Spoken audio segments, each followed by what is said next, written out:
Soybean के 1 एकड़ से 6 कुंटल की पैदावार को 8 कुंटल, 10 कुंटल और 12 कुंटल तक बढ़ाया जा सकता है, वो भी मात्र एक पावरफुल स्प्रे कॉम्बो से। सोयाबीन की फसल के अंदर गर्डल बीटल हो, तना मक्खी हो या फिर वो रस चूसने वाले कीट, ये तमाम प्रकार की समस्याएं बीते कुछ सालों में सोयाबीन की जो पैदावार है उसे लगातार कम करते जा रहे हैं। और इस साल तो हालत इतनी गंभीर है कि सोयाबीन के किसानों ने सोयाबीन लगाने की बजाय खेत को खाली रखना उचित समझा है। और इन तमाम प्रकार के कीटों के अलावा भी सोयाबीन की फसल के अंदर फफूंद जनित रोग जैसे कि राइजोक्टोनिया एरियल ब्लाइट हो, डैम्पिंग ऑफ हो या फिर लीफ स्पॉट, ये तमाम प्रकार की समस्याएं सोयाबीन के किसानों के लिए सिरदर्द बनी हुई है।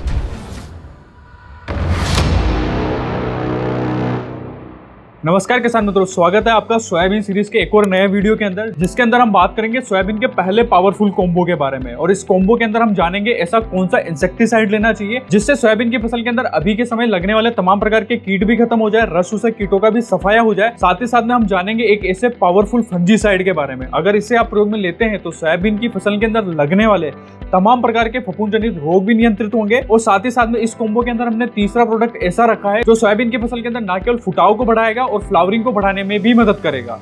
तो अभी तक आपने हमारे YouTube चैनल को सब्सक्राइब नहीं करा तो नीचे दिए बटन पर जल्दी से क्लिक करके चैनल को सब्सक्राइब कर लीजिए।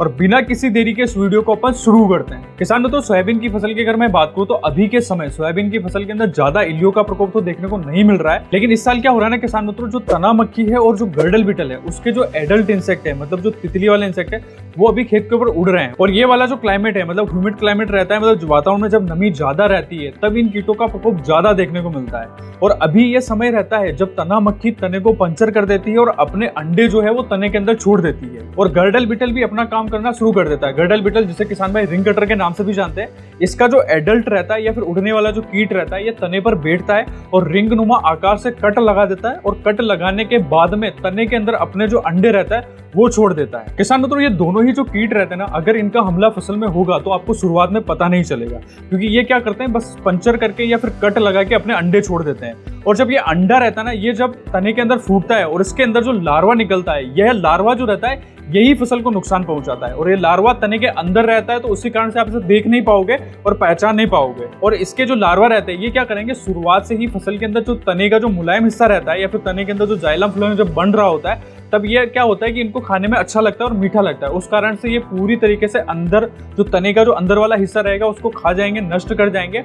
और जब ये नष्ट हो जाता है पूरी तरीके से, तब अंतिम में जाके पौधा जो है वो सूखना शुरू करता है। और रिंग कटर के केस में क्या होता है, जब रिंग कटर रिंग नुमा आकार कट लगाता है तो उसके ऊपर वाला जो हिस्सा रहता है या फिर ऊपर वाला जो तना रहता है वो पूरी तरीके से सूख के नीचे की ओर झुक जाता है। तब किसानों को पता चलता है कि रिंग कटर का अटैक हुआ है। और उसके बाद में ये जो तना मक्खी रहती है, तना मक्खी का जो लार्वा रहता है ना, ये पूरे तने का जो हिस्सा रहता है उसको अंदर से पूरी तरीके से खोखला कर देता है। और जब आप इस तने को चीर के देखते हो तो तने के अंदर आपको जो है इल्ली दिखती है। और इसी इल्ली को ही तना छेदक इल्ली बोला जाता है या फिर स्टेम बोरर बोला जाता है। किसानों, तो ये दोनों ही जो कीट है अगर फसल के ऊपर हमला करेंगे ना, तो इससे फसल के ऊपर सीधा सा प्रभाव पड़ेगा कि जो फसल जो है वो जमीन से ना तो पानी उठा पाएगी और ना ही पोषक तत्व जो जमीन के अंदर पड़े हैं वो उठा पाएगी। जिससे क्या होगा ना, सोयाबीन की जो बढ़वार है वो सीधे सीधे प्रभावित होगी। और आगे चल के आप देखो कि सोयाबीन के अंदर ना तो फूल आएंगे, और अगर एक बार फूल नहीं आएंगे तो फूल से फलियां भी नहीं बन पाएगी। इसलिए इन कीटों के लार्वा को कंट्रोल करना बहुत जरूरी है, ताकि आप सोयाबीन की फसल के अंदर फ्लावरिंग भी ज्यादा देखें और बढ़वार जो है वो भी ज्यादा देखने को मिले। किसान मित्रों, आपने ये समझ लिया कि अब ये सोयाबीन के अंदर जो ये कीट लग रहे हैं ये फसल को कैसे प्रभावित करेंगे और इन्हें पहचानना कैसे है। अब हम आगे बढ़ते हैं और बात करते हैं आखिर में आपको इनको कंट्रोल कैसे करना है। किसानों, तो सोयाबीन की फसल के अंदर इन दोनों ही कीट का हमला हो चुका है और आपको सोयाबीन के खेत के ऊपर इनके एडल्ट उड़ते हुए दिखाई दे रहे हैं, या फिर सोयाबीन का 1 या 2 पौधा सूख रहा है, तो आपको क्या करना है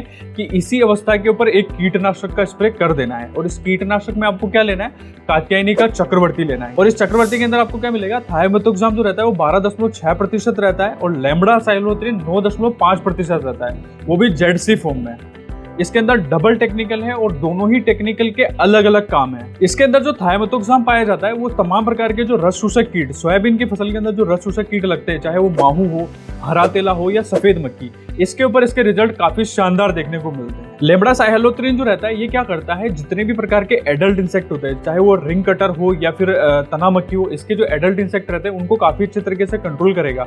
और ये एडल्ट इंसेक्ट जब फसल के अंदर अंडे देते हैं ना, तो उस अंडों को भी ये काफी अच्छे तरीके से कंट्रोल करता है। मतलब कि इसके अंदर ओविसाइडल एक्शन भी होती है, मतलब जो भी अंडे इंसेक्ट ने दे रखे हैं वो अंडे भी पूरी तरीके से नष्ट कर देगा। और उसके बाद में अगर लार्वा का अटैक हो चुका है या फिर इल्ली उसके अंदर बन चुकी है, तो भी ये लेमड़ा साइलोथ्रिन उसको काफी अच्छे तरीके से कंट्रोल करेगा। इसलिए लेमड़ा इस समय पर देना बहुत जरूरी है। लेमड़ा क्या करेगा, इल्ली को भी खत्म करेगा, उसका एडल्ट इंसेक्ट है उसे भी खत्म करेगा, और जो अंडे बन रहे हैं उन्हें भी खत्म करेगा। इसलिए इस पहले स्प्रे के अंदर आपको लेमड़ा साइलोथ्रिन मतलब कि आपको कात्यायनी का जो चक्रवर्ती है इसका स्प्रे लेना बहुत ज्यादा जरूरी है। और अगर इसके डोज की अगर मैं बात करूं तो आपको मात्र 1 एकड़ के लिए 80 से लेकर 100 ml की मात्रा प्रति एकड़ के हिसाब से छिड़काव के रूप में उपयोग में लेना है। अब इस पहले स्प्रे के अंदर जो चक्रवर्ती है मतलब कि जो थायोलेमड़ा है उसके साथ में इमामेक्टिन बेंजोएट जो 5% एसजी फॉर्म में आती है उसको भी प्रयोग में लेते हैं। और इस कीटनाशक को आपको उसी कंडीशन में प्रयोग में लेना है जब आपको पौधे की पत्तियों पर ऊपर की सतह पर सेमी लूपर दिखाई दे रही हो, या फिर बिहार हेरी कैटरपिलर हो, या फिर उसके अलावा जो काली कलर की जो इल्ली आती है काले मुंह वाली, या फिर पत्तों को और तनों को खाने वाली जो इल्ली आती है, इनकी समस्या अगर आपको दिखाई दे रही है और ये इल्लियां अगर पौधे की पत्तियों के ऊपर रेंग रही है, पत्तियों को नुकसान पहुंचा रही है, या फिर जो नए बर्ड्स निकल रहे हैं उनको नुकसान पहुंचा रही है, तो आप इसके साथ में इमामेक्टिन बेंजोएट जो मिला के स्प्रे कर सकते हो। लेकिन गोल आपको सेपरेट बनाना है, फिर उसके बाद में एक साथ मिला के स्प्रे आप आसानी से कर सकते हो। और इसकी डोज की अगर मैं बात करूं तो आपको मात्र 80 ग्राम 1 एकड़ के लिए उपयोग में लेना है। किसान मित्रों अब बढ़ते हैं दूसरे प्रोडक्ट के ऊपर। दूसरे प्रोडक्ट में क्या करना है ना, आपको एक फफूंदनाशी प्रयोग में लेना है। काफी किसान भाई ये गलती करते हैं कि सोयाबीन की फसल के अंदर जब पहला स्प्रे करते हैं तो उसके साथ में फफूंदनाशी स्प्रे नहीं करते हैं। उन्हें फसल के अंदर उस समय या तो रोग दिखाई नहीं देता है या फिर फसल के अंदर कोई रोग नहीं आ रहा होता है, तो वो फफूंदनाशी का जो है वो प्रयोग में नहीं लेते हैं। लेकिन आपको ये गलती नहीं करना है, क्योंकि क्या होगा ना कि अगर आपने पहला स्प्रे कर दिया और आपका जब स्प्रे हो चुका है उसके बाद में 3 से 4 दिन के बाद में लगातार अगर बारिश आती है तो यकीनन आपकी फसल के अंदर फफूंद जनित रोग का जो प्रकोप है वो ज्यादा से ज्यादा बढ़ेगा, और उसके बाद में फिर आपको अलग से लाके स्प्रे करना पड़ेगा, जिससे आपका खर्चा भी बढ़ेगा, आपका समय भी खराब होगा। इसलिए आपको ये गलती दोहराना नहीं है और आपके पहले स्प्रे में ही आपको एक फफूंदनाशी को प्रयोग में ले लेना है। तो किसान मित्रों जब आप सोयाबीन की फसल के अंदर पहला स्प्रे करने जा रहे हैं तब आपको क्या करना है, कात्यायनी टेबुसोल की 400 ग्राम की मात्रा 1 एकड़ के हिसाब से छिड़काव के रूप में उपयोग में लेना है। इस टेबुसोल के अंदर भी आपको 2 टेक्निकल मिलेंगे, मतलब टेबुकोनाजोल 10% मिलेगा और सल्फर जो है उसकी 65% तक की मात्रा रहती है। और इसका फॉर्म जो रहता है वो WGA फॉर्म में रहता है, मतलब हल्का सेवनुमा दवाई आती है और इसे घोलने पर ये तुरंत पानी के अंदर घुल जाता है। और इसके अंदर डबल टेक्निकल मतलब टेबुकोनाजोल जो है वो सिस्टेमिक रूप से काम करेगा और सल्फर जो है वो कॉन्टैक्ट एक्शन से फसल के अंदर काम करता है। और आप भी जानते हो कि इसके अंदर सल्फर की जो है वो 65% तक की मात्रा होती है। और सोयाबीन की जो फसल है वो तिलहन वर्गीय फसल है, और तिलहन वाली फसलें जो रहती है उसके अंदर सल्फर की जो मात्रा है वो काफी ज्यादा हेल्प करती है। ये टेबुसोल जो रहता है ना किसान मित्रों, ये सोयाबीन की फसल के अंदर लगने वाले तमाम प्रकार के फफूंद जनित रोग, चाहे वो राइजोक्टोन या एरियल ब्लाइट हो, चारकोल रोट हो, लीफ स्पॉट हो, एंथ्रेक्नोज हो, ये तमाम प्रकार के जो फफूंद जनित रोग लगते हैं इनके ऊपर सभी के ऊपर इसके रिजल्ट काफी शानदार देखने को मिलते हैं। मतलब कि ये एक ऐसा फंजीसाइड है जिसे अगर आप प्रयोग में लेते हो तो सोयाबीन की फसल के अंदर लगने वाले सभी प्रकार के रोगों पर इसके रिजल्ट काफी शानदार देखने को मिलते हैं। किसान मित्रों अब बढ़ते हैं सोयाबीन के फर्स्ट स्प्रे के आखिरी उत्पाद के ऊपर, जिसका नाम है कात्यायनी भन्नाट। भन्नाट एक प्रकार का प्लांट ग्रोथ रेगुलेटर है और इसके अंदर आपको L सीरीज के अमीनो एसिड मिलेंगे और उसके साथ ही साथ में समुद्री शैवाल की भी मात्रा मिलेगी। मतलब कि क्या है ना, सोयाबीन की फसल के अंदर ये वाला जो टॉनिक है ये भी ऑलराउंडर की तरह कार्य करेगा। मतलब सीवीड एक्सट्रैक्ट जो है वो फसल के अंदर ज्यादा से ज्यादा फुटाव लेके आएगा, और अमीनो एसिड जो रहेगा वो फसल की जो फ्लावरिंग रहती है मतलब फूलों की जो संख्या है उसको बढ़ाने में मदद करेगा। ज्यादा से ज्यादा तने की लंबाई जो है वो बढ़ेगी, और उसके अंदर जो है आपको पत्तियों की जो लंबाई है वो भी ज्यादा देखने को मिलेगी, जिससे पौधा फोटोसिंथेसिस की प्रक्रिया अच्छे से कर पाएगी, और बढ़वार जो हरापन जो है फसल के अंदर वो काफी शानदार देखने को मिलेगा। और इसके उपयोग की मात्रा की अगर मैं बात करूं तो सोयाबीन की फसल के अंदर आपको 1 एकड़ के लिए इसकी 250 ml की मात्रा उपयोग में लेना है। तो किसान मित्रों यही थी सोयाबीन के पहले स्प्रे की संपूर्ण जानकारी। अगर इनके अलावा ये जो समस्या मैंने बताई है, इनके अलावा भी कोई फसल के अंदर रोग आ रहा है या फिर किसी प्रकार की कोई समस्या है तो फॉर्म का लिंक आपको डिस्क्रिप्शन में मिल जाएगा, आप जाके अपनी समस्या लिख दीजिए, हमारे कृषि विशेषज्ञ जल्द ही आपसे संपर्क करेंगे। वीडियो में दी गई जानकारी आपको अच्छी लगी तो इसे लाइक करें, चैनल को सब्सक्राइब करना न भूलें, और साथ ही साथ में इस वीडियो को अपने सोयाबीन किसान मित्रों के साथ में शेयर करना बिल्कुल भी ना भूलें।